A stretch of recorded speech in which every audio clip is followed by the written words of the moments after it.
Alors, Jérémy Bacchi, secrétaire départemental du Parti communiste français dans les Bouches-du-Rhône et sénateur des Bouches-du-Rhône. Tout d'abord, je voudrais saluer la belle campagne que Fabien Roussel a menée, une campagne dynamique, une campagne qui a permis de faire reparler du Parti communiste français qui n'avait plus de candidat à l'élection présidentielle depuis 15 ans maintenant et qui a permis aussi de faire revivre des propositions et des marqueurs identitaires de la gauche. Je pense à la République, à la laïcité, notamment aussi à l'idée d'une République sociale. Une campagne saluée unanimement de tous bords politiques, de la part des journalistes, de la part des militants, de la part des Françaises et des Français. Une campagne qui, malgré un score que nous aurions aimé supérieur, a permis de marquer des points dans les consciences, a permis aussi d'avoir une opinion plus favorable pour des millions de Françaises et de Français à l'égard du Parti communiste français. Indéniablement, un vote utile a sûrement joué dans les dernières semaines, nous empêchant de réaliser le score que nous avons pu espérer un temps, à savoir 6-7%. Mais je crois que la base électorale, je crois que ce que nous avons semé durant cette campagne nous permettra, dans les mois et les années à venir, de reconstruire un grand parti communiste français au service des travailleurs, des jeunes, des retraités, des plus fragiles. On en a besoin pour la gauche, pour le pays tout entier.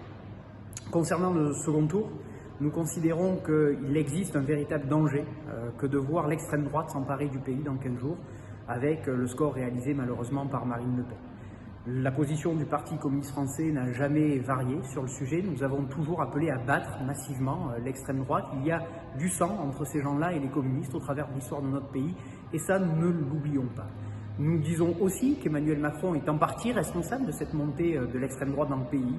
Tant il ne s'est pas occupé, ou tant il a attaqué les Françaises et les Français sur la question du pouvoir d'achat, sur la question des solidarités, ce qui a malheureusement contribué à faire monter ce vote de rejet qu'incarne l'extrême droite. Je dirais aussi que la position d'Emmanuel Macron en 2017, qui a consisté à faire un appel aux républicains de tous bords à voter pour lui pour faire barrage à l'extrême droite, et ensuite se gargariser d'un score plébiscite, comme il le disait lui-même à l'époque, et dérouler ainsi comme un rouleau compresseur ses contre-réformes sociales, pour le coup, ne pourra pas fonctionner cette fois-ci. Et je le dis assez solennellement, si Emmanuel Macron, comme je le crois, souhaite appeler l'ensemble des républicains de ce pays à battre le Rassemblement national, à barrer la route aux idées d'extrême droite dans ce pays, il faut que son programme de second tour ne soit pas le programme de premier tour. Et je crois qu'il serait de bon ton, si le président sortant souhaite justement cette mobilisation des Françaises et des Français, qu'il renonce dans les heures, dans les jours qui viennent, à sa réforme tant décriée sur les retraites.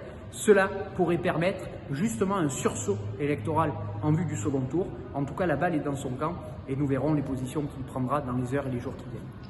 Un mot sur le score d'Éric Zemmour ?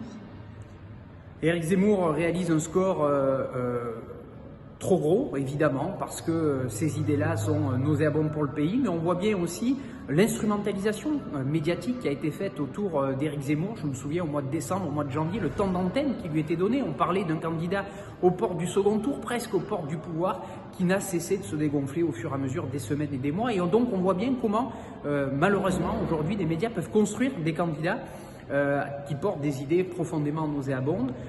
Je me réjouis en réalité qu'il ne réalise pas le score qui lui était donné il y a quelques mois, mais je continuerai de combattre les idées portées par Éric Zemmour, Marine Le Pen et l'ensemble de l'extrême droite dans ce pays pour qu'elles redeviennent à un niveau acceptable, c'est-à-dire en dessous des 5%, bien évidemment.